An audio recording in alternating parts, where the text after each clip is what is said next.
Oh no.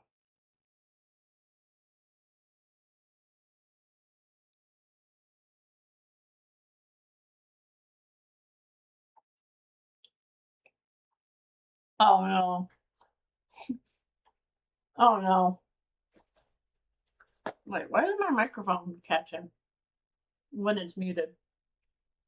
That's kind of cool. I'm sitting here trying to eat a few bites because I have a little bit of a sweet tooth. But apparently my microphone is working fantastic for being on mute. So that's interesting. Are we?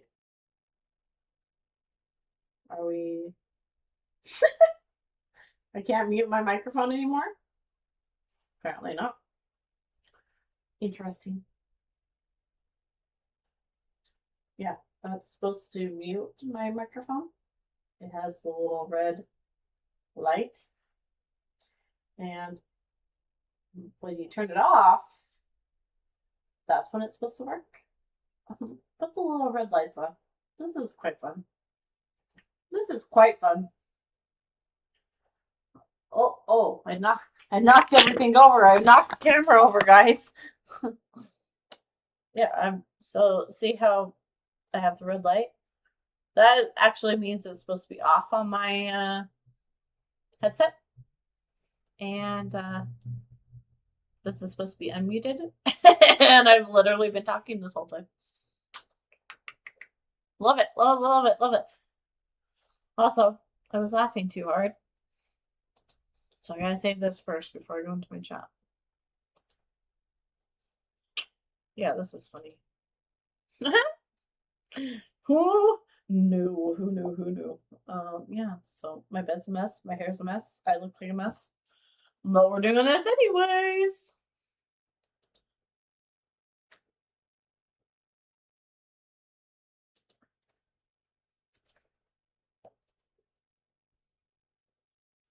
Anyways, also, my new baby.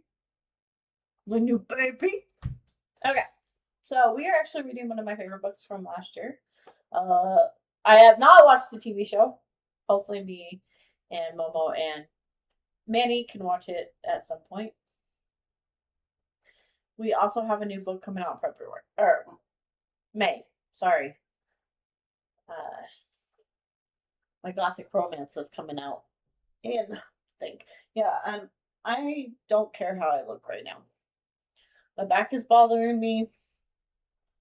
Honestly, I think I'm gonna start my period here soon, so I'm not feeling the greatest. Very low energy.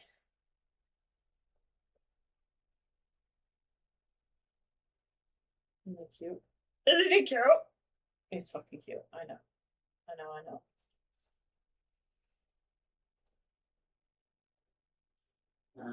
But my feet are cold. I was pretty sure I got socks, but you know what? That's okay. You guys can see my ugly blanket. Actually, I really love this blanket. My mama got it for me because my mama loves me. I like succulents though. So, don't like white though. Don't like white blankets. Okay, so are we all nice and cozy? Are we ready to go?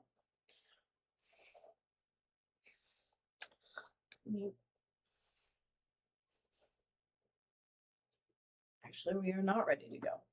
I was sitting there going, I was like, it's awfully quiet. You know why it's awfully quiet? Because I didn't turn on the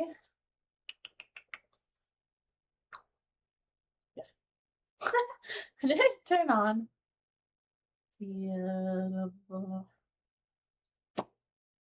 I just forgot what I was trying to do.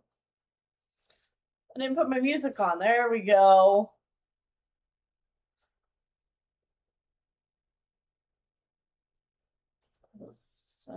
Do I have it?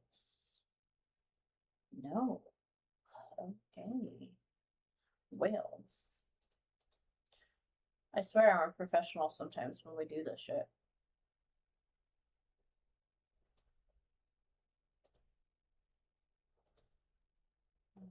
Not all the time, but for the most part, I'm pretty professional.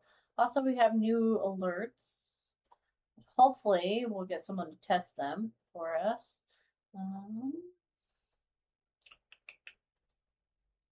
And I can't get them to type.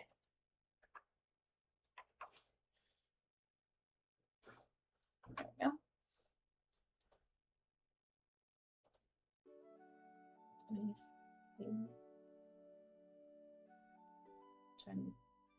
Let me know if that's too loudly. Loudly. Let me know if that's too loud. I turned it quite a bit down, but I don't know if it's too loud versus my reading. Maybe we'll turn it down just a little bit more. Now I don't even think it's capturing. Yeah. That's all right. It's all right. All right. Chapter 1. I could have become a mass murderer after I hacked my governor module, but then I realized I could access the combined feed of entertainment channels carried on the company's satellites. It has been well over 35,000 hours or so since then. With still not much murdering, but probably, I don't know, a little under 35,000 hours of movies, serials, books, plays, and music consumed. As a heartless killing machine, I was a terrible failure. I was also doing my job on a new contract, and I was helping Dr. Valescu. I re-listened to the audiobook so I could make sure I could actually pronounce the names correctly. I'm sure there's going to be a couple that I botched, but we're going to do our best. And Dr. Bourgeois finished their survey soon, so we can get back to the habitat and I can watch episode 397 of Rise and Fall of Sanctuary Moon. I admit I was distracted. It was a boring contract so far, and I was thinking about backburnering the status alert channel, trying to access music on the entertainment feed without Hub System logging the extra activity. It was trickier to do in the field than it was in the habitat. The assessment zone was a barren stretch of coastal island with low, flat hills rising, falling in thick greenish-black grass up to my ankles. Not much in the ways of flora or fauna, except a bunch of different-sized bird-like things and some puffy, floaty things that were harmless as far as we knew. The coast was dotted with big bare craters, one of them which Bourgeois and Valescu were taking samples in. The planet had a ring, which was from our current position dominated the horizon when you looked out to the sea. I was looking at the sky and mentally poking at the feed when the bottom of the crater exploded. I didn't bother to make a verbal emergency call. I sent the visual feed from my field camera to Dr. Mensa, and jumped down into the crater. As I scrambled down the sandy slope, I could already hear Mensa over the emergency comm channel yelling at someone to get the hopper in the air now. They were about 10 kilos away working on another part of the island, so there was no way they were going to get here in time to help. Conflicting commands filled my feed, but I didn't pay any attention. Even if I had borked my own governor module, the emergency feed took priority, and it was chaotic too. With the automated hub system wanting data and trying to send me data I didn't need yet, and Mensa sending me telemetry from the hopper, which I also didn't need. But it was easier to ignore the hub system simultaneously demanding answers and trying to supply them. In the middle of all that, I hit the bottom of the crater. I have small energy weapons built into both arms, but the one I went for was the big projectile weapon clamped to my back. The hostile that had just exploded up and out of the ground had a really big mouth, so I felt I needed a really big gun. Fucking murderbot. God, I love him. I dragged Bourgeois out of its mouth and shoved myself in there instead. Just shoved my weapon down its throat and then up towards where I hoped the brain would be. I'm not sure if it all happened in that order. I'd have to replay my own field camera's feed. All I knew was that I had Bourgeois, it didn't, and it disappeared back down the tunnel. She was unconscious and bleeding through her suit, with massive wounds in her right leg and side. I clamped the weapon back into its harness so I could lift her up with both arms. I had lost the armor on my left arm and a lot of flesh underneath, but my non-organic parts were still working. Another burst of commands from the governor module came through, and I backburnered it, without bothering to decode them. Bourgeois, not having non-organic parts and not easily repaired as me, was definitely priority here, and I was mainly interested in what the med system was trying to tell me on the emergency feed. But first I needed to get her out of the crater. During all this, Velasco was huddled on the churned up rock, losing his shit. Not that I was unsympathetic, I was far less vulnerable in the situation than he was, and wasn't exactly having a great time either. I'd say, I, Jesus Christ, I can read normally just fine, but trying to read out loud, words, words. Dr. Valescu, you need to come with me now. He didn't respond. Med system was advising train shop, blah, blah, blah. But I was clamping one arm on Dr. Bourgeois' suit to keep her from bleeding out and supporting her head with the other. Despite everything, I only have two hands. I told my helmet to retract so you could see my human face. If the hostile came back and bit me again, this would be a bad mistake. Because I did need the organic parts of my head. I made my voice firm and warm and gentle and said, Dr. Valescu, it's going to be fine, but you need to get up and come help me get her out of here. That did it. He shoved his feet, staggered over to me, still shaking. I turned my good side towards him and said, grab my arm, okay? Hold on. He managed to loop his arm around the crook of my elbow and started up the crater towing him. Holding Bourgeois against my chest, her breathing was rough and desperate, and I couldn't get any info from her suit. Mine was torn across my chest, so I upped the warmth on my body, hoping it would help. The feed was quiet now. Mensa had managed to use her leadership priority to mute everything but med system and the hopper. I could hear the hopper feed was the other frantically shushing each other. The footing on the side of the crater was lousy, soft sand and loose pebbles, but my legs were damaged and I got up to the top with both humans still alive. Velasco tried to collapse, and I coaxed him away from the edge a few meters just in case whatever was down there had a longer reach than it looked. I didn't want to put Bourgeois down because something in my abdomen was severely damaged and I wasn't sure if I could pick her back up again.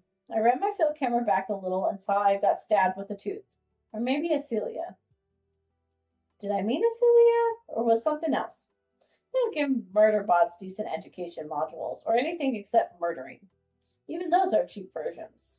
I was looking it up in the Hub Systems Language Center when the little hopper landed nearby. I let my helmet seal and go opaque as it settled on the grass. We had two standard hoppers, a big one for emergencies and this little one for getting to the assessment locations. It had three compartments, one big one in the middle for the human crew, two smaller ones to each side for cargo, supplies, and me. Mensa was at the controls. I started walking slower than I normally would have because I didn't want to lose Velasco. As the ramp started to drop, Pin Lee and Amara jumped out and switched their voice commands to say, Dr. Mensa, I can't let go of her suit. It took a second to realize what I meant. She said hurriedly, that's right, that's all right, bring her up to the cabin's crew. Murder bots aren't allowed to ride with the humans, and I have to have verbal permission to enter. With my crack governor, there was nothing to stop me, but not letting anybody, especially the people who held my contract, know that I was a free agent was kind of important. Like not having my organic components destroyed and the rest of me cut up for parts. Important.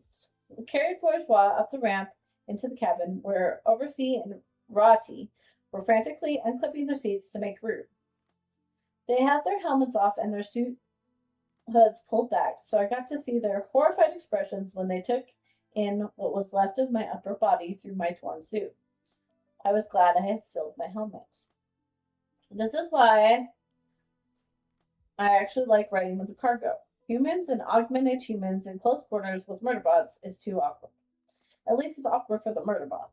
I sat down on the deck with Bourgeois in my lap while Pinley and Arata dragged Valesko inside. We left 2 packs of field equipment and a couple of instruments behind, still sitting on the grass where Bourgeois and Valesko had been working, before they went down into the crater for samples. Normally I'd help carry them, but Med System, which is monitoring Bourgeois through what's left of her suit, was pretty clear letting her go would be a bad idea. But no one mentioned the equipment. Leaving easily replaceable items behind may seem like obvious in an emergency, but I have been on contracts where the clients would have told me to put the bleeding human down to go get the stuff. On this contract, Dr. Roddy jumped up and said, "I'll get the case." I yelled no, which I'm not supposed to do. I'm always supposed to speak respectfully to the clients, even when they're about to accidentally commit suicide. Hub system could log it, and it could trigger punishment through the governor's module if it wasn't hacked. Fortunately, the rest of the humans yelled no at the same time, and Pinley added, "For fuck's sakes, Roddy." Roddy said, "Oh, no time for that. Of course, I'm sorry," and hit the quick close sequence on the hatch. So we didn't lose our ramp when the hostile came up and under it, big mouth full of teeth or cilia or whatever, chewing right through the ground. So there was a great view of it on the Hopper's cameras, which its system helpfully set straight into everyone's feed. The humans screamed.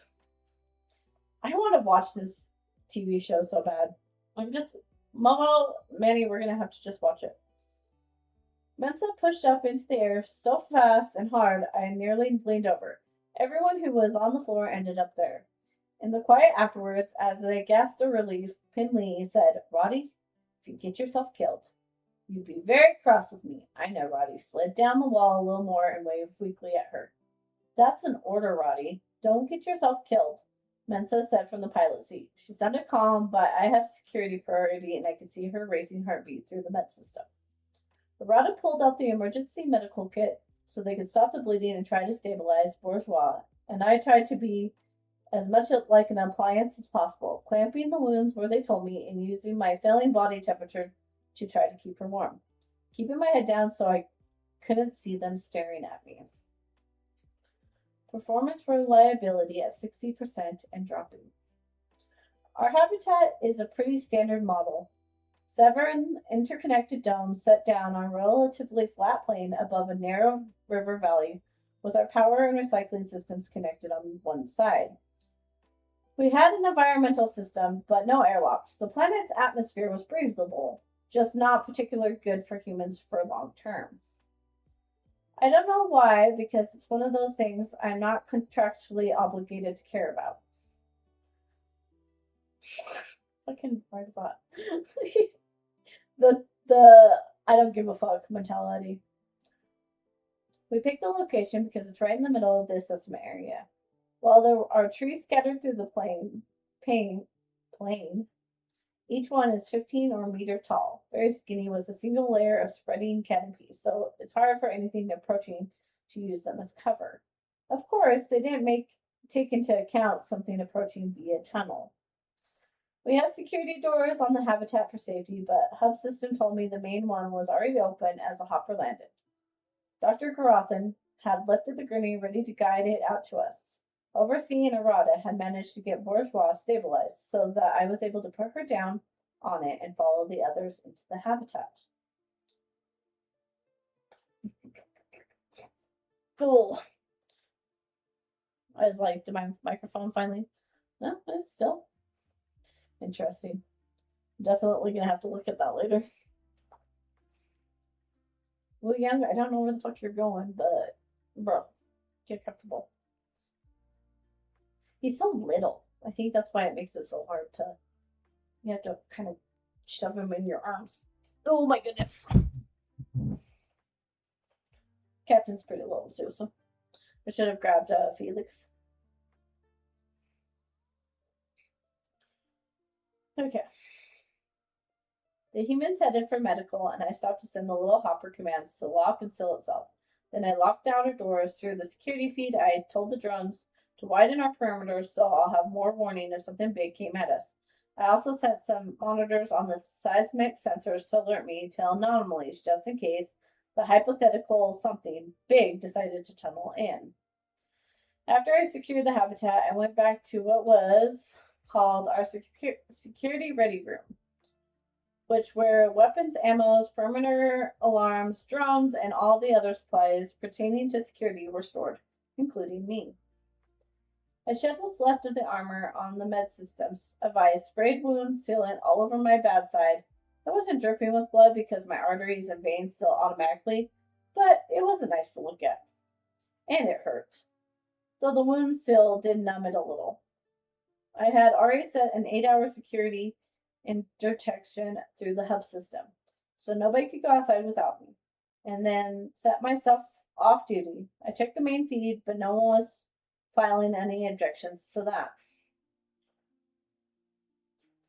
I was freezing because my temperature controls had given out at some point on the way here. The protective skin that went under my armor was in pieces. I had a couple of spares, but pulling one on right now would not be practical or easy. The other clothing I had was a uniform I hadn't worn yet. I didn't think I could get it on either. Hadn't needed the uniform because I hadn't been patrolling inside the habitat. Nobody had asked for that because there was only 8 of them, all friends, and it'd be a stupid waste of resources, namely me. I dug around one-handed in the storage case until I found the extra human rated medical kit I'm allowed in case of emergencies, opened it up, got the survival blanket out, and I wrapped up in it. Then climbed into a plastic bed of my cubicle and let the door still as the white light flickered on. Wasn't much warmer in there, but at least it was cozy. I connected myself to the resupply and repair leads, leaned back against the wall, and shivered. Med system helpfully informed me my performance reliability was at 58% and dropping, which was not a surprise. I could definitely repair in 8 hours and probably mostly regrow my damaged organic components, but at 58%, I doubted I could get any analysis done in the meantime. So I set all the security feeds to alert me if anyone tried to eat the habitat and started to call up supply for media. I downloaded it from the entertainment feed. I heard too much to pay attention to anything with the story, but the friendly noises would keep me company. Then someone knocked on my cubicle door. I stared at it, lost track of all my neatly arrayed inputs like an idiot, and said, yes. Dr. Mensa opened the door, peered in at me. I'm not good at guessing actual human ages, even with all the visual entertainment I watch. People in the show don't usually look much like the people in real life, at least not in the good shows. She had dark brown skin, lighter brown hair, cut very short. I'm guessing she wasn't young, or she wouldn't be in charge. And she said, "Are you all right? I saw your status report." That was the point where I realized I should have just not answered and pretended to be in stasis. I pulled the blanket around my chest, hoping she hadn't seen any of my missing chunks. Without the armor holding me together, it was much worse. Fine. So, I'm awkward with actual humans. It's not paranoia about my hacked government module. It's not them. It's me. I know, I'm horrifying murderbot. They know it. It makes us both nervous, which makes me even more nervous. Also, if I'm not in armor, then it's because I'm wounded and one of my organic parts may fall off and plop on the floor at any moment, and nobody wants to see that. Fine, she frowned. The report said you lost 20% of your body mass. It will grow back, I said. I know to an actual human I probably looked like I was dying. My injuries were the equivalent of a human losing limb or 2 plus more of their blood volume. I know, but still, she eyed me for a long moment, so long I tapped the security feed for the mess, where the non-wounded members of the group were sitting around the table talking. They are discussing the possibility of more underground fauna and wishing they had intoxicants. They seem pretty normal, she continued. You were very good with Dr. Valescu. I don't think the others realized. They were impressed. It's part of the emergency medical instructions claiming calming victims. I tugged the blanket tighter so she didn't see anything awful. I could feel something lower down leaking. Yes, but the med system was prioritizing bourgeois and didn't check Liliscu's vitals. It doesn't take into the account of the shock of the event and expected him to be able to leave the scene on his own. On the feed, it was clear the others had reviewed Lesko's field camera video. They were saying something like, I didn't even know it had a face. I've been in the armor since we arrived. I haven't unsealed the helmet when I was around them. There was no specific reason. The only part of me that would have seen was my head, and it was standard generic human. But they didn't want to talk to me, and I definitely did not want to talk to them. On duty, it would distract me. Off duty, I didn't want to talk to them. Same, says same. Mensa had seen me when she signed the rental contract, but she had barely looked at me. I had barely looked at her because, again, Murderbot plus actual human equals awkwardness. Keeping the armor on all the time cuts down the unnecessary interactions. I said, it's part of my job not to listen to the system feeds when they make mistakes. That's why you need construct sec units with organic components. But she should know that before she accepted delivery of me, she had logged about 10 protests trying to get out of having me. I didn't hold it against her. I wouldn't have me either. Seriously, I don't know why I didn't say, you're welcome. Please get out of my cubicle so I can sit here and leak in peace. All right, she said. Looked at me for what objectively I knew was 2.4 seconds. Subjectively, about 20 excruciating minutes. I'll see you in 8 hours. If you need anything before then, please send me an alert on the feed. She stepped back and let the door slide close. It left me wondering what they were all marveling at. So I called up the recording of the incident. Okay, wow. I had talked Lesku all the way up the side of the crater. I had been mostly concerned with the hopper's trajectory and bourgeois not bleeding out, and what might come out of the crater for a second try. I hadn't been listening to myself. Basically, I had asked him if he had kids. It was boggling. Maybe I've been watching too much media. He did have kids. He was in a 4-way marriage and had 7, all back home with his partners. Yes, in this universe, you have multiple partners. All my levels were too elevated now for rest period, so I decided I might as well get some use out of it and look for other recordings. Then I found something weird. There was an abort order in the hub system command feed. One controlled. Our current believed it controlled my governor module. It had glitched. It didn't matter because the med system had priority. Performance reliability at 39%. Stasis initiated for emergency repair sequence. Chapter 2. When I woke up, I was mostly there again, up to 80% efficiency and climbing. I checked all the feeds in case the humans wanted to go out, but Mensa extended the security interdiction. I forgot I had this up. There we go. I was like, why did my screen go black?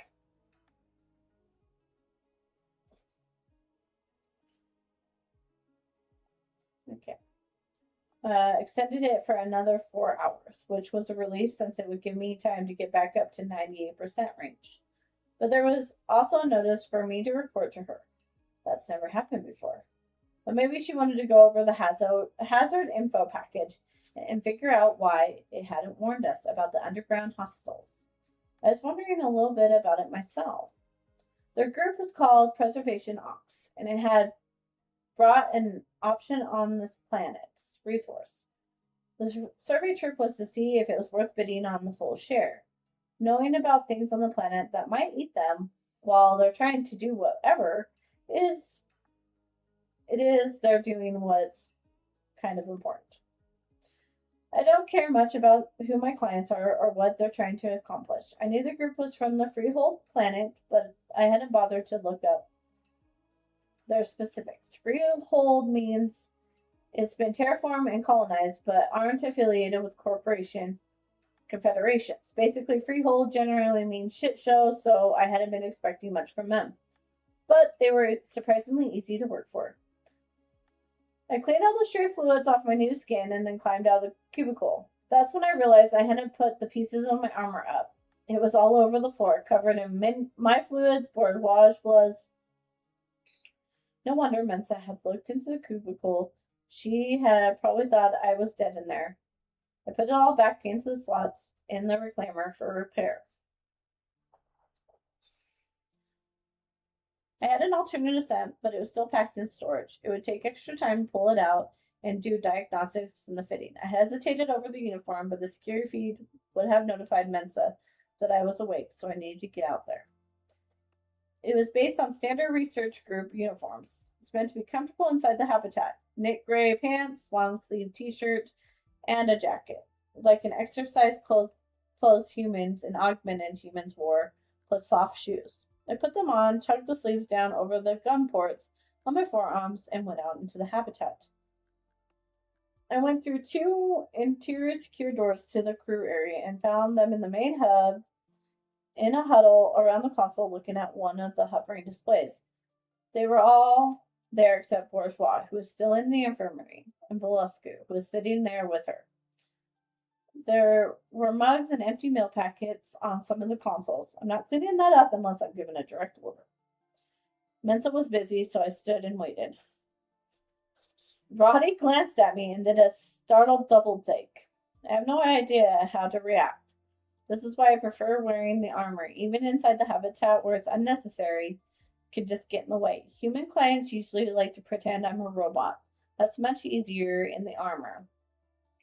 I let my eyes unfocus and pretended I was running a diagnostics on something. Clearly bewildered, Roddy said, "Who is this?" They all turned to look at me. All but Mensa, who was sitting on the console with the interface pressed to her forehead. It was clear that even after seeing my face on the Valescu's camera video, they didn't recognize me without my helmet. So then I looked at them and said, "I'm your sec unit." They all looked startled and uncomfortable, almost as uncomfortable as I did. I wish I had waited to pull the spare armor out. Part of it is they don't want me here. Not here in their hub, but here on the planet. And one of the reasons bond companies require it, besides slapping more expensive markups on their clients, is that I was recording all their conversations all the time. Though I wasn't monitoring any of it. I don't need half-ass versions of my job. But the company would access those records, data mine for anything they could sell. No, they don't tell people that. Yes, everyone knows it. No, there's nothing you can do about it. After a subjective half an hour, the objective 3.4 seconds, Dr. Mensa turned and saw me, lowered the interface. She said, "We're checking the hazard report from the region, tried to learn why that thing wasn't listed under hazardous fauna. Penn Lee thinks there's data that has been altered. Can you examine the report for us?" "Yes, Dr. Mensa. I could have done that in my cubicle, and we could have all saved this embarrassment." Anyways, I picked up the feed she was watching from Hub System and started to check the report. It's basically a long list of permitted info, warnings on the planet, specific to the area where the habitat was, with emphasis on weather, terrain, flora, fauna, air quality, mineral deposits, possible hazards related to any and all of those with connections to the sub-reports, with more detailed information. Dr. Garathan, the least talkative one, was an augmented human, and he had his own plant interface. You could feel him poking around in the data while the others used their touch interference were just distant ghosts. Had a lot more processing power than he did, though. I thought they were being paranoid. Even with the interfaces, you can actually have to read the words, preferably all the words. Sometimes non-augmented humans don't do that. Sometimes augmented humans don't do that either. The sarcasm of this series is just what makes it so good. But as I checked the general warning section, I noticed something was odd about the formatting. A quick comparison with the other parts of the report told me, yeah, something had been removed. A connection to a sub-report broken. You're right, I said, distracted as I rifled through the data storage looking for the missing pieces. Couldn't find it. It wasn't just broken connection. Someone actually deleted the sub-report.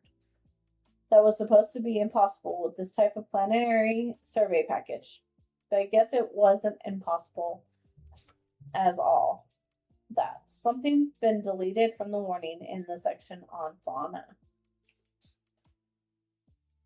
The reaction to that in a general was pretty pissed off. There was some loud complaints from Penley, overseas, dramatic throwing hands in the air from Roddy. But like I said, they were all friends and a lot less restrained with each other than my last set of contractual obligations. It was why, if I had forced myself to admit it, I had actually been enjoying this contract up until something tried to eat me bourgeois. Sex system records everything, even inside the sleeping cabinets. I see everything. That's why it's easier to pretend I'm a robot. Overseas and Arata were a couple, but from the way they acted, they were always been one. They were best friends with Roddy. Roddy has this unacquainted thing for Penley, but doesn't act stupid about it. Penley was exasperated a lot and tossed things around when others weren't there, but it wasn't about Roddy. I thought that being under the company eye would affect her more than the others. Valeska admired Mensa to the point where he might have a crush on her. Penley did too, but she and Bourgeois flirt occasionally in the old comfortable way, suggesting it had been going on for a while. Grafton was the only loner, but he seemed to like being with the others. He had a small, quiet smile, and that's all. They all seemed to like him. It was a low-stress group. They didn't argue much or antagonize each other for fun. They were fairly restful to be around as long as they didn't try to talk or interact with me in any way. Mid expression of frustration, so we have no way to know if that creature was an aberration or they live at the bottom of all those craters. Arata, who was one of the biologist specialists, says, I bet they do. Those big avians we saw on the scan lands on the barren-filled islands frequently, the creature might be preying on them. It would explain the craters are doing there, Mensa said more thoughtfully. That would be one anomaly out of the way, at least. But who removed the sub-report, Penley said, which I agree was more important question here. She turned to me with one of those abrupt movements that I had taught myself not to react to. Can hub system be hacked? From the outside, I had no idea. It was easy as breathing to do it from the inside, with the built-in interfaces in my own body. I had hacked it as soon as I had come online when we set up the habitat. I had to. If it monitored my governor module, my feed like it was supposed to, it could lead to a lot of awkward questions and me being stripped for parts. As far as I know, it's possible, but it's more likely the report was damaged before you received the survey package. Lois bitter, trust me on that. There were groans and general complaining about having to pay high prices. Excuse me. Paying high prices for shitty equipment. Mensa said, Rothan, maybe you and Penley can figure out what happened. Most of my clients only know their specialties. There's no reason to send system specialists along on a survey trip. The company supplies all the systems attached, the medical equipment, the dorms, me, etc. We'll maintain it as part of the overall package clients purchase. But Penley seemed to be a gifted amateur at system interpretations, and Grothan had the advantage with his internal interface. Mensa added, in the meantime, does Delta Fall Group have the same survey package we do? I checked. Hub System thought it was likely, but we knew what its opinion was worth now. Probably, I said. Delta Fall was another survey group like us, but they were on the continent on the opposite side of the planet. They were a bigger operation and had been dropped off by a different ship. so the humans hadn't met in person, but they talked over the comms occasionally. They weren't part of my contract and had their own sec units. Standard 1 per 10 clients. We were supposed to be able to call on each other in emergencies, but being a half a planet apart put a natural damper on that. Mensa leaned back in the chair, stapled her fingers. All right, this is what we'll do. I want each of you to check an individual section on the survey package for your specialties. Try to pinpoint any more missing information. When we have a partial list, I'll call Delta Fell and see what they can send us. They can send us the files. That sounded like a great plan, and it didn't involve me.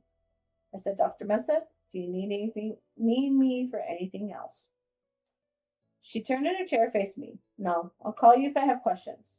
I had worked out some contracts that would have kept me standing here an entire day and night cycle just on the off chance they wanted me to do something and didn't want to bother using their feeds to call me. They added, you know, you can stay in the crew area if you wanted. Would you like that? They all looked at me, most of them smiling. One disadvantage in wearing the armor is I get to use the faceplate. I'm out of practice in controlling my expression. Right now, I'm pretty sure it was somewhere in the region of stunned horror or maybe appalled horror. Mensa sat up startled. She said hurriedly, oh, or not, you know, whatever you like.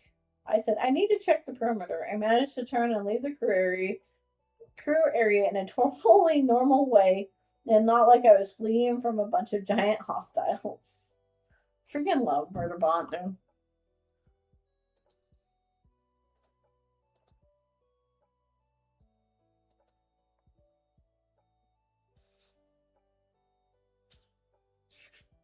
Back in the safety of the ready room, I leaned my head against the plastic-coated wall. Now they knew their Murderbot didn't want to be around them any more than they wanted to be around it. I'd give a tiny piece of myself away. That can't happen. I have too much to hide. Letting one piece go means the rest isn't protected. I shoved away from the wall and decided to actually do some work.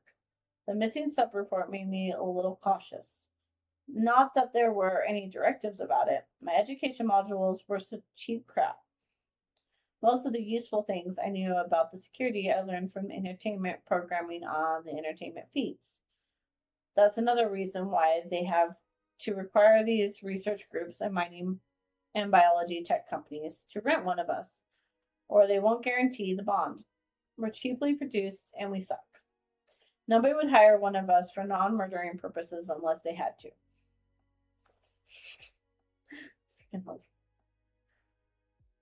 Once I got an extra skin suit, a set of armor, I walked the perimeter, compared the current readings to the terrain and the seismic scans to the one we took when we first arrived. There were some notes in the feed from Roddy and Arata. The fauna, like the one we are now calling Hostile 1, might have made all the anomalous craters in the survey area, but nothing had changed around the habitat. I also checked to make sure both the big hopper and the little hopper had their full complement of emergency supplies. I packed them in there myself days ago, by mainly checking to make sure the humans hadn't done anything stupid with them since the last time I checked. I did everything I could think of, and then finally let myself go on standby while I cut up on my cereals. I had watched 3 episodes of Sanctuary Moon and was fast forwarding through sex scene when Dr. Mensa sent some images through the feed. I don't have any gender or sex related parts. If a construct has those, you're a sex bot in a brothel, not a birder bot. So maybe that's why I find the sex scenes boring. Though I think even if I did have sex related parts, I would find them boring. I took a look at the images and Mensa's messages and then saved my place in the serial. Confession time. I don't actually know where we are. We have, or are supposed to have, a complete satellite map of the planet in the survey package. That was how humans decided where to do their assessments, and I hadn't looked at the maps yet. I had barely looked at the survey package. In my defense, we've been here 22 planetary days, hadn't had to do anything but stand around and watch humans make scans and take samples of dirt, rocks, waters, and leaves. The sense of urgency just wasn't there. Also, you might have noticed I don't care. So it was news to me that there was 6 missing sections of our map. Pinley and Grothan had found discrepancies, and Mensa wanted to know if I thought this was a service package being cheap and error-ridden, or thought it was part of a hack. I appreciated the fact we were communicating via the feed. That way she wasn't making me actually speak to her on the comm. I was so appreciated, I gave her my real opinion. It was probably the fact that our survey package was a cheap piece of crap, but the only way to know for certain was to go out and look at one of the missing sections. See if there was anything there besides more boring planet. I didn't phrase it exactly like that, but that's what I meant. She took the attention off the feed but I stayed alert since I knew she was tended to make her decisions fast. And if it started to show again, I was going to get interrupted. I checked the security camera view of the hub so I could hear their conversation. They all wanted to check it out, and we were just going back and forth on whether they should wait. They had just had a calm conversation with Delta Fall on the other continent, who agreed to send them copies of the missing survey package files. Some of the clients wanted to see if there's anything else missing first. Others wanted to go now. Blah, blah, blah. I knew how this was going to turn out. It wasn't a long trip, not far outside the range of the other assessments they had been doing, but knowing what they were flying into was definitely a red flag of security. In a smart world, I should have gone alone, but with the governor module, I had to be within 100 meters of at least one of the clients of all times, or it would frighten me. They knew that, so volunteering to take a solo cross-continental trip might set off a few alarms. So when Mensa opened the feed again to tell me they were going, I told her security protocol suggests that I should go too. I don't even know how many chapters are in this book. Usually.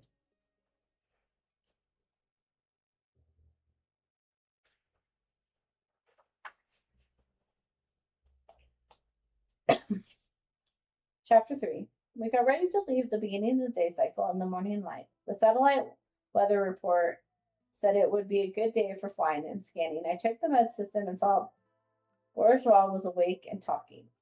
It wasn't until I was helping carry the equipment to the little hopper that I realized they were going to make me ride in the crew cabin. At least I was in the armor with my helmet opaqued. But when Mensa told me to get in the co-pilot seat, it didn't turn out to be as bad as my first horrified realization. Arata and Pinley didn't try to talk to me, and Roddy actually looked away when I eased past him to get in the cockpit. They were all careful not to look at me and talk to me directly. That as soon as we were in the air, I did a quick spot check through the hub system records of their conversations. I talked myself into believing I hadn't actually lost it as much as I thought I had when Mensa offered to let me hang out in the hub with the humans. Sorry.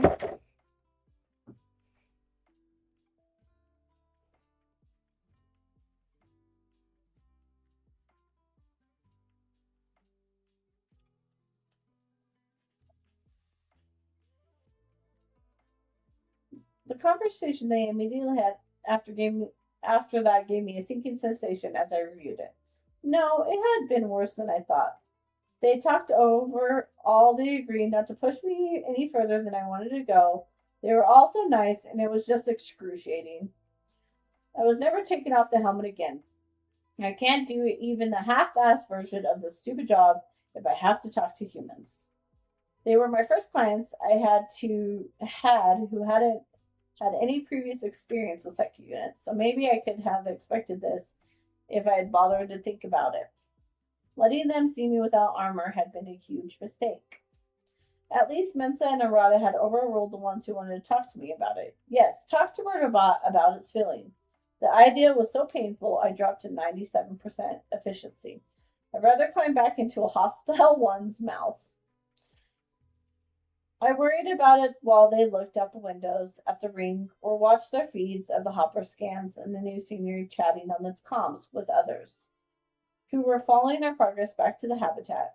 I was distracted but still caught the moment when the autopilot cut out. It could have been a problem, except I was in the co pilot seat.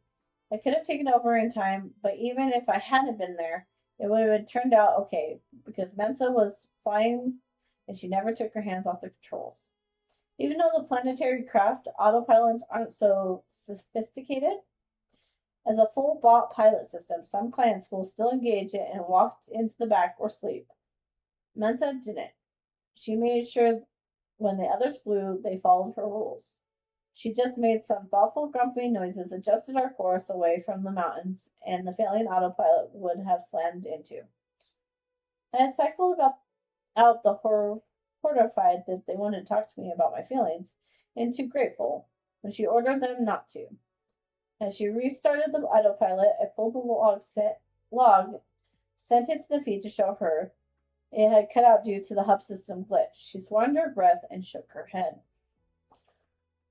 The missing map section wasn't that far outside of our assessment range, so we were there before I made a dent in the backlog of cereals I saved up in my eternal storage. Mensa told the others we're coming up on it. We had been traveling over a heavily tropical forest, where it flowered deep into a valley.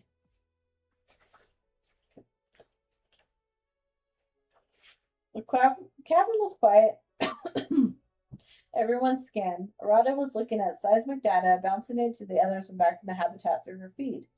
Don't see anything that would prevent the satellite mapping this region, Pinley said, her voice distant as she sorted through the data hopper was pulling in. No strange readings. It's weird. Unless this rock has some sort of stealth property that prevents satellites from imaging it, Arata said. The scanners are acting a little funny. Because the scanners suck corporation balls, Pinley muttered. Should we land? Mensa said. I realized she was asking me for a security assessment.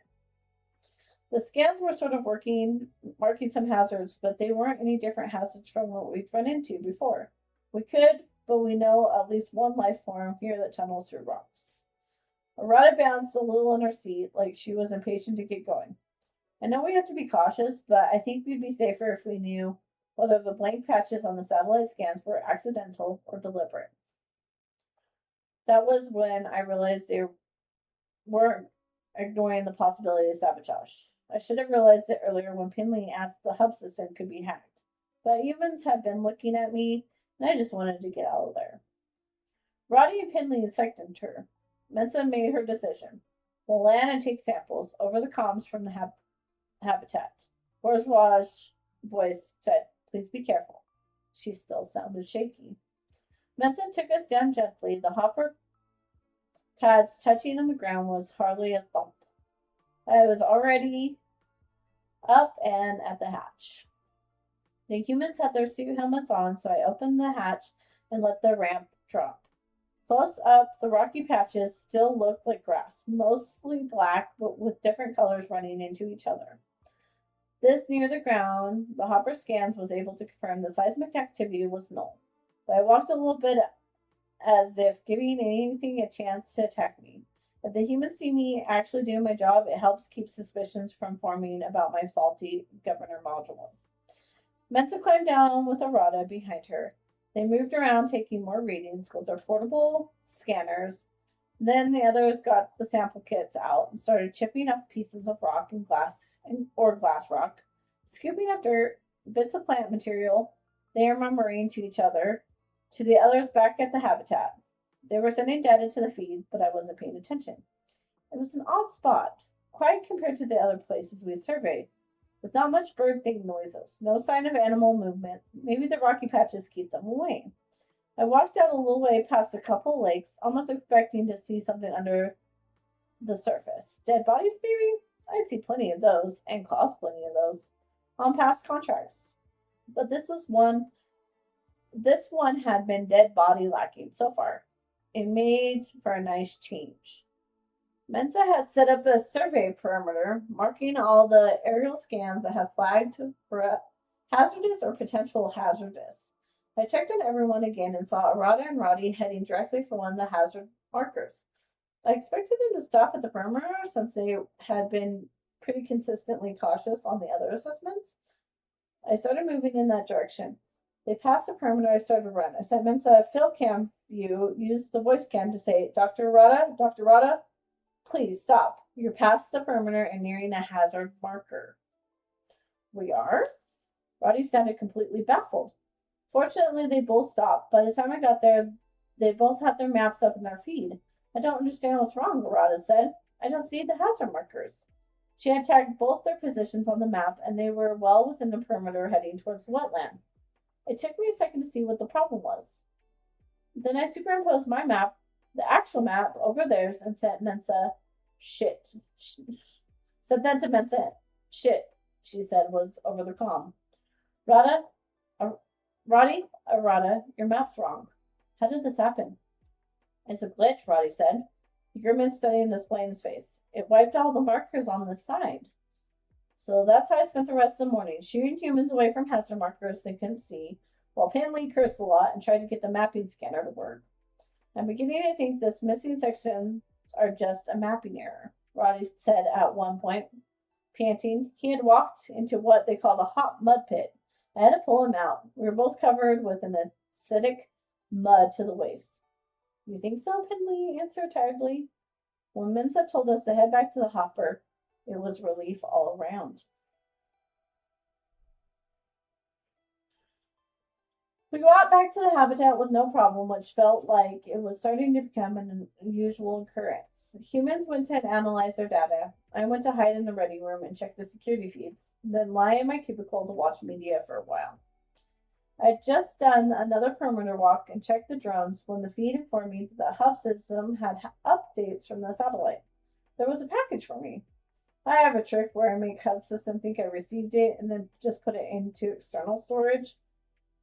I don't have an automated package updates anymore now that I don't have to. When I feel like it, presumably sometimes before it's time to leave the planet, I go through the updates and apply the parts I want and delete the rest.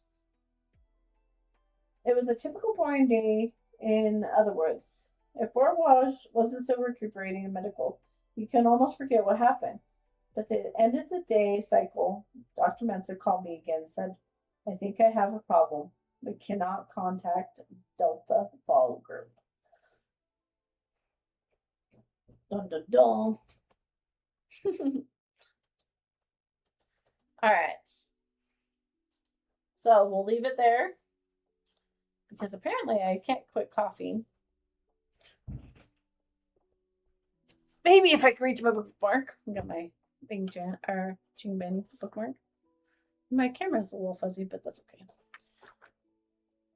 This book won't take us very long. I'm only doing it in hour intervals because it really hurts to talk that long. But I hope everybody had a good day. And I hope everybody has a good day tomorrow or good time zone. And I will see you guys later.